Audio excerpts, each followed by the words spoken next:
she would come in at 5:00 and throw my hand off the keyboard. And I stopped at that time working past 5:00 and never did again. Wow. That alone was an amazing, life-changing thing. I'm Jen Moroz, and this is Furball Confidential. Dean Koontz has sold more than 500 million books worldwide. They're mostly suspense thrillers. They have scary covers and titles like The Bad Place and Mr. Murder. But on the inside cover of many of them, including his latest, Going Home in the Dark, you'll see a friendly photo of Dean beside a beautiful golden retriever, and they're both smiling. Dean was well into midlife and deep into his writing career when he adopted his first golden, Trixie, and she changed everything. So much so that he wrote a memoir about their time together called A Big Little Life. It's such a beautiful read. Dean also co-authored several other books with Trixie and with Anna, who came after Trixie. And now Dean has Elsa, who, spoiler alert, is not much of a writer. Dean's dogs have all had distinct personalities, but they also share a lot in common. They're all golden retrievers, they're all related, and they all came to Dean and his wife Gerda through an organization they adore, Canine Companions for Independence, or CCI. They provide service dogs to adults, children, and veterans with disabilities. But not all the dogs make it through the rigorous training program, which means some are released for adoption to the public, or, say, to a world-famous best-selling author. Dogs pop up in a lot of Dean's books, and they did even before he got Trixie.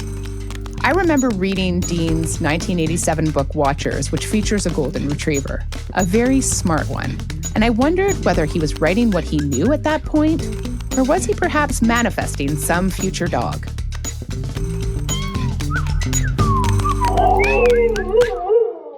So I always had liked dogs, and I often thought about them. And when I wrote Watchers, no, I hadn't had one, but I was still thinking about it. Then we got to work with Canine Companions for many years, and they kept asking us to take a release dog, one that didn't finish its training for whatever reason. And we kept turning them down. And I finally one day said to my wife, we got to say yes. We kept saying, we're too busy. And I said, if we don't say yes, we're going to be 90 years old and it'll be too late to say yes. So that's when we took Trixie, and it became this marvelous experience. Wow. So I don't know, this fascination with dogs was always there, but it was well past middle age before I finally had one in the family. And so when Trixie came to you, she had gone through all of that training to be a help to somebody. Is that right? Yes, and she had actually been in service with a young lady who lost her legs in a traffic accident. Oh, dear. And after, I think it was 6 months, Trixie developed an elbow problem, had to have surgery, and after that she couldn't continue as a service dog because she wouldn't have had the necessary strength in case in an emergency she had to pull the wheelchair. So they were looking for a home, and she came to us, and it transformed our lives. As I began to say, when we would always take her out with us, or nearly always when we went out to dinner, we'd eat only at restaurants that had dogs on the patio. And people would come over, as they did with all three of her dogs, and say, your dog is so well behaved. I always let them think we did that. I didn't reveal his canine companions, but I always said, yes, she's better behaved than I am. And that was the truth, actually. You know, you mentioned that Trixie came into your life and very quickly transformed yours and Gerda's world. How did it transform, and how quickly? I've always been something of a workaholic. Dean has written more than 100 books. Think about that. 100 books, and sold more than 500 million copies worldwide. So when he says workaholic, he really means it. In those days, when Trixie came into the family, I would delay dinner until 7, 8 o'clock so I could work that late. And on her first day in our house, she came down the hall. It was a very sprawling, large house, and she came down to the wing that was Gerda's in my office. And she came into my office, padded in exactly at 5 o'clock, and came around the corner desk and looked at me, just stared at me. And I said, just a little while. She said, go to bed, go to bed. And she padded back out of the office and didn't go to bed. Came back in at like 5:10, looked around the desk. And at 5:15, how she knew of the time, but I swear I know she did. She came over to me and I was typing and I smiled at her. And she put her nose under my arm and threw my hand off the typewriter. Very subtle hint for dinner. Very subtle. I thought that was funny. And I stroked her and petted her a little. And then I went back to typing and she did it again. And over the next 5 days, she showed up at 5 and stopped waiting for 10 minutes. She would come in at 5 o'clock and throw my hand off the keyboard. And for that, I stopped at that time working past 5 o'clock and never did again. And it was an amazing life. That alone was an amazing life-changing thing. And my wife, her talent is with numbers. Mine is with words. So her background's accounting. So she takes care of all things dealing with money or numbers that we deal with. And she would work the same hours I would. But when I quit, then Trixie would go to work on her. And pretty soon we were both stopping at 5 o'clock. Wow. And that was just the one of many. The exercise I did was in a home gym, and I never went for walks. But Trixie changed that, and she was a walking dog. She loved to walk. She would go for hours if you let her. And Gerda would walk her for a couple of hours, and they go miles and miles before they got home. I couldn't put in that time, but right. She got both of us in better health than I think we were otherwise. And there were all those other changes that dogs do for you and the things they teach you that are so life-enhancing is to take every day as it comes. One thing I was fascinated with on the walks is dogs are fascinated with everything. They'll stop and look at the same thing they've looked at 100,000 times before. Their sense of smell intrigues them with things you don't even see. And one thing that happened on the walk is it was through a neighborhood, around streets, I thought I knew by heart. But when you walk it with the dog, you suddenly start seeing things you never saw before because the dog makes you take the time in that walk to see them. So she increased my powers of observance, I think. Trixie had her own powers of observance, too. Dean says she had a mystical side and could see things that humans just couldn't.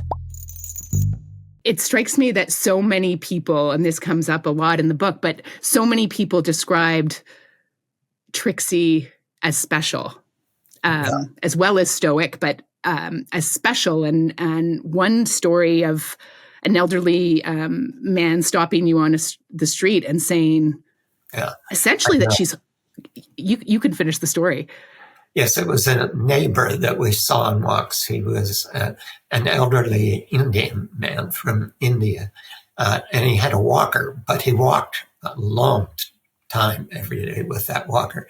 And he was so charming, my wife and I, when we walked separately or together, would always stop and talk to him. And we'd seen him for probably a year or more than that. And one day I was out walking Elsa or Trixie on a weekend, and I was bringing her back home, and I encountered this gentleman, and he stopped me, and we were talking, and he looked at her, and he looked at me, and he said, "Do you know what your dog is?" And I said, "Oh, I thought he meant breed." I said, "Oh, yes, she's a golden retriever." And he said, "No, that's not what I'm talking about."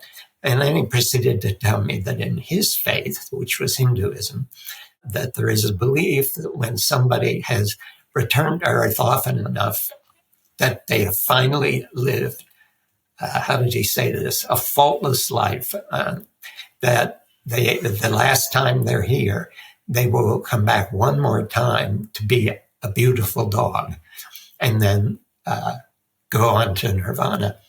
And I was like, whoa. And he said, so it's been put to you to take care of a perfect soul on the last visit to Earth. Wow. And I went, okay. How have I screwed up so far? Because I don't want to screw up, but this is a perfect soul on his way to paradise. But did that put any pressure on you to be the caretaker of this perfect soul, or? No, I just walked on home and said to Trixie, you see, this is why I pick up your poop. You're a perfect soul, and I recognize that. So therefore, I will stoop to pick up your poop. I will do anything. Trixie lived a wonderful life with Dean and Gerda. She died in the summer of 2007. But remember that mystical side of her that we talked about earlier? Here's the rest of the story. Both Gerda and I were having tremendous problems with the grief. And Gerda was in a position saying, I can never have another dog because I can't go through this. And I said, oh, one day we will. It'll just take time. And so every day at the time Trixie had passed, I would find Gerda and we'd just walk around. The property was 2.5 acres and there were all kind of places where we had memories of the dog. So we would walk around. Just a few weeks later, on the same day, at the same hour, we were walking, and this butterfly, bigger than my hand, beautiful golden butterfly, came down out of the trees on this one side of our lawn and just fluttered around our faces. And normally your reaction would be, and both of us just stood and let that happen, kind of amazed at the size and beauty of this thing. And then it went back up into the trees, and we went a little ways further before Gerda said, was that Trixie? And I said, yeah, I think it was. And I've since had all kind of mail from people who go on about the manifestation, I guess, of butterflies. Yeah. Not just at dogs, but sometimes at the hour a loved one passed. So who knows? But that I became convinced that was just a way of saying, it's okay, I'm still someplace else, and that you can do this again. It took me about 6 months to be able to do it again. It took Gerda 2 months more than that. Then Anna came into our lives, and then Anna passed when she was 10. Unlike Trixie, Anna had failed out of the training. She got through 20 weeks or so, and we no longer say at Canine Companions that they failed out. We say they had a career change. Anna, her problem was that they couldn't break her from being distracted by birds. She was the fastest creature I've ever seen. We had a big backyard, and I could stand in the middle of it while she went into one of those gotta run kind of moves. Zoomies. And she would run around the perimeter of the lawn so fast that me standing in the center, turning in place, couldn't keep her in sight. She was moving faster on the perimeter than I could move in one little spot. And I wrote that to them in a letter, and they came back and they were laughing, said, we agree. We've never seen an animal as fast as she is. And then after her came Elsa, and Elsa also had a career change at 21 months because, as they put it, we had lost Anna only 2 weeks previous. Oh, wow. And we weren't ready. And then some people from CCI came up for lunch, and we were sitting in the living room talking. And Barbara, the woman who manages the campus nearest us, said, we have another dog that has a career change, needs a home. And I know you're not ready. I know you just lost And Gerda said, no, I'm not going to be ready for a long time. And I said, me too. And Barbara held up her cell phone and said, this is her picture. Oh, she was playing dirty. Yeah, it was impossible to say no. But she said, the Elsa's problem is that she doesn't want to work. She wants to cuddle. Oh, said, oh, okay. That's about perfect. And she has turned out to be the most cuddling dog. She wants to just hang with you and be with you, being stroked almost all day long. Sometimes you have to say, go to bed. Right. Got to get some work done here. Yeah, you've got to get work done. But it can't help but give her 15 minutes or so every time she shows an interest in it. But yeah, they've all been different personalities. It's interesting. Like people who don't have dogs, I don't think quite understand, or don't know dogs, don't quite understand how different they are and what peculiarities they might have. Mine has a ton of them too. And generally speaking, they're not bad personality differences. They're simply different, amusing personality differences, but they're as different from one another as people are, except all three of our Goldens have had all that wonderful Golden person. Part of that personality is that wonderful way Goldens are, and that golden grin that you can't resist. So, and they came with varying degrees of that training from CCI. Yeah, that's we can't take any credit for the fact that they're so well behaved when these come out. But when people we won't tell anyone. No, we always assume. We let them think, yes, we're just brilliant at this. Dean's dogs have all been well-trained and well-behaved and truly smart. And one thing that really stood out to Dean was how quickly they could learn words. One night, when we took Trixie out to dinner, the only thing she ever got from our table is we'd order her just a simple cooked chicken breast, and then we cut it up and give it to her. But when this one night we were in a restaurant, we didn't see anything in the menu. Gerda said, "You want to be just really crazy?" Because we're always careful. Let's just order a big plate of nachos because they're good here, and we never allow ourselves that kind of thing. So we said, "Yes, we got one," and I gave Trixie a corn chip with some cheese on it, made sure it wasn't hot sauce on it, little avocado on it and stuff. I just gave her that 2 pieces like that. And then a few months later, we did the same thing, and I gave her some more nachos. Time passed, some more months, and I was in the office at that time, I had 2 assistants, Linda, who's still here right now, and Elaine. And Elaine was talking about restaurants. I guess we all were. And I said, oh, you know a place you can get really good nachos? And with the word nachos, Trixie was lying in her bed. She jumped up like a shot and came running over and was looking like this. And I said, my God, twice she had some nachos. And all these months later, she still connects that word to that taste. That's amazing. And at some point, I figured that a service dog will have a few hundred words of knowledge because of all the commands they have to know. But I think by the time Trixie passed, she probably knew at least 500 words. And that's something when you tell people, they go, no, dogs can't learn that many words. Yes, they can. It depends on how they're treated, how they're handled, and how they're encouraged. Bonnie Bergen, who founded the idea of assistance dogs, actually wrote a book called Teach Your Dog to Read.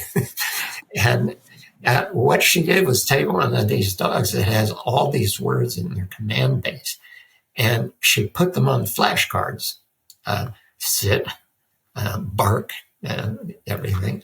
And by the time she got done training the dog, she held up a flashcard. The dog would look at it and do what it said. Now, there's some people say it's pattern recognition.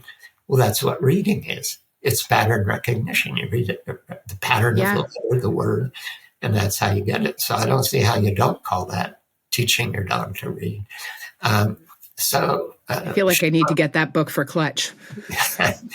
I may very well be. Bonnie once said she thought you could teach a dog to do just about anything. Now, not to build a space shuttle, but a lot. We got enough people doing that. Yeah, I think so.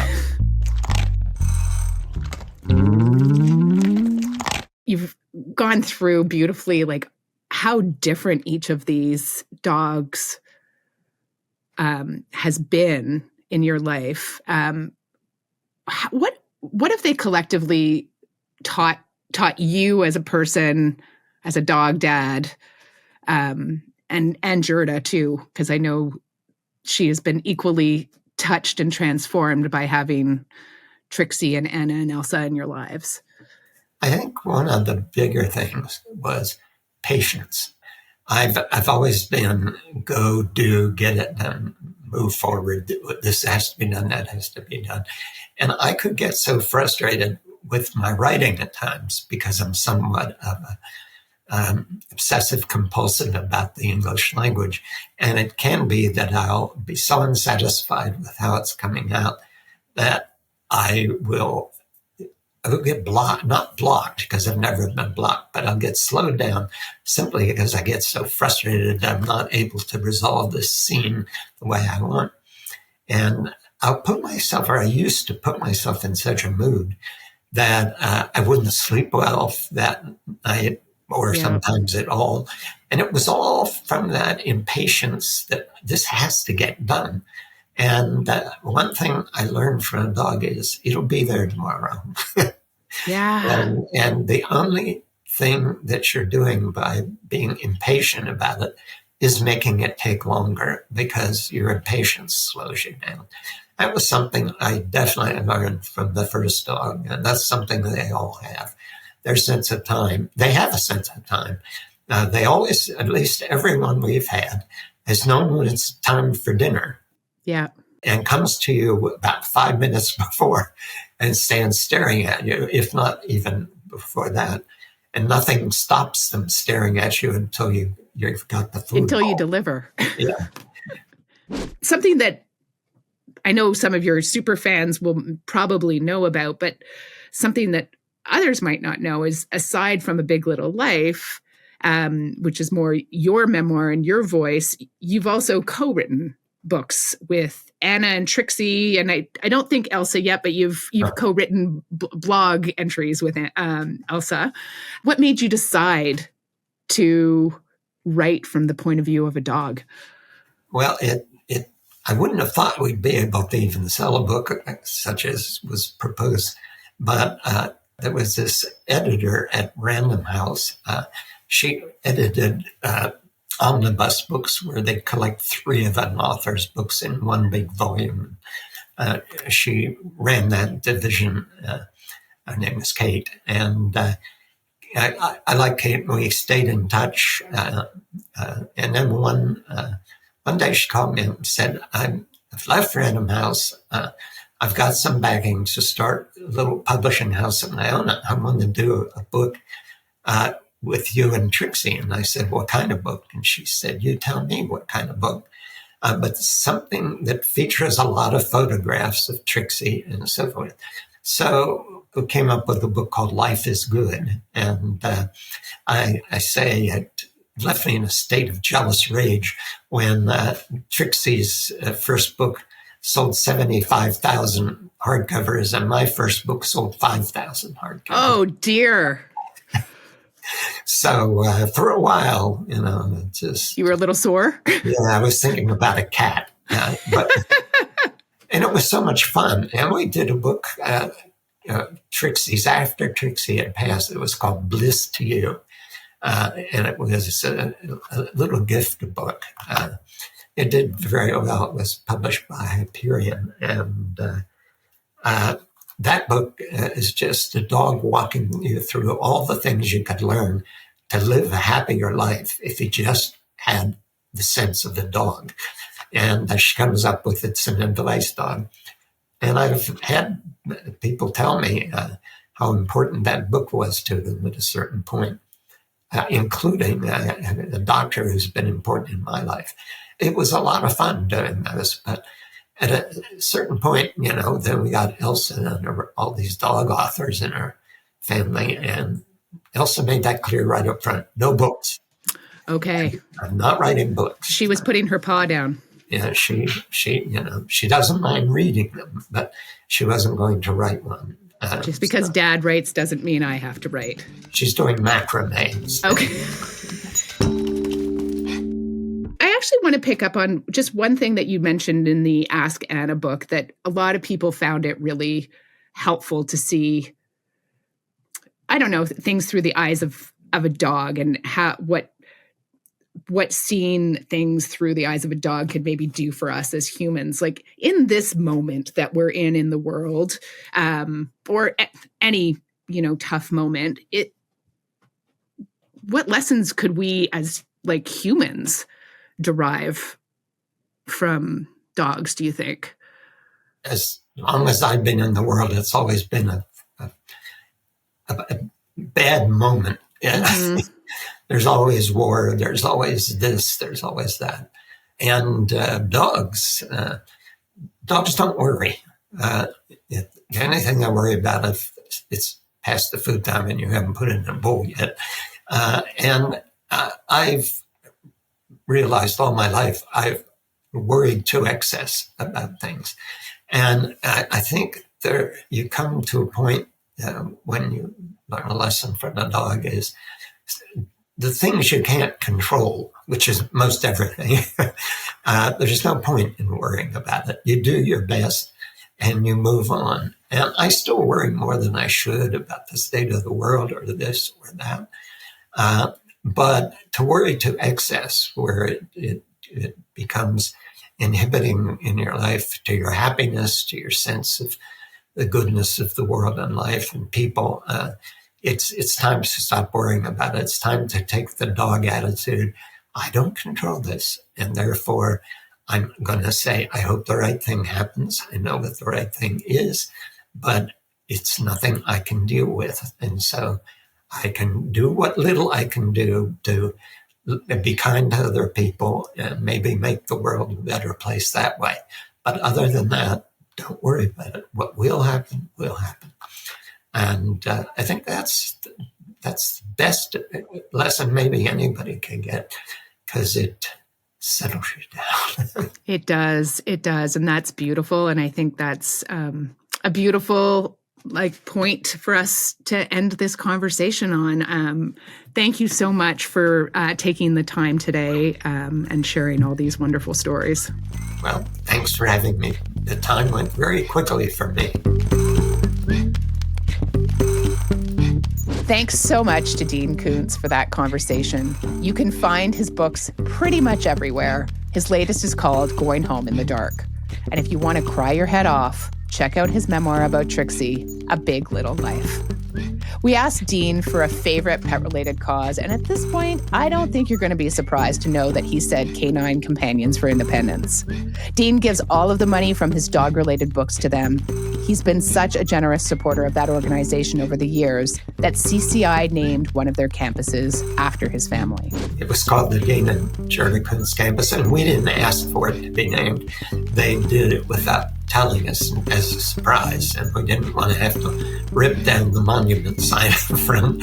And but after Trixie passed, I asked them, hey, if you ever redo that sign, could you add her name to the name of the campus? And they did. So it's been a good experience, a wonderful one. The Dean and Gerda and Trixie Koontz campus. I love it. You can find CCI at canine.org, and we'll link to them in the show notes too. That's another episode of Furball Confidential in the books.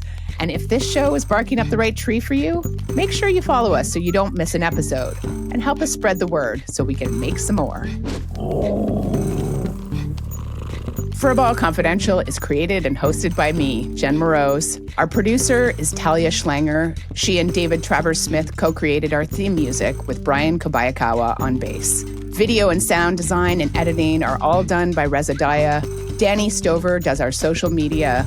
Our show artwork is by Adrian Foro. And on audience development, we have Marina Hanna.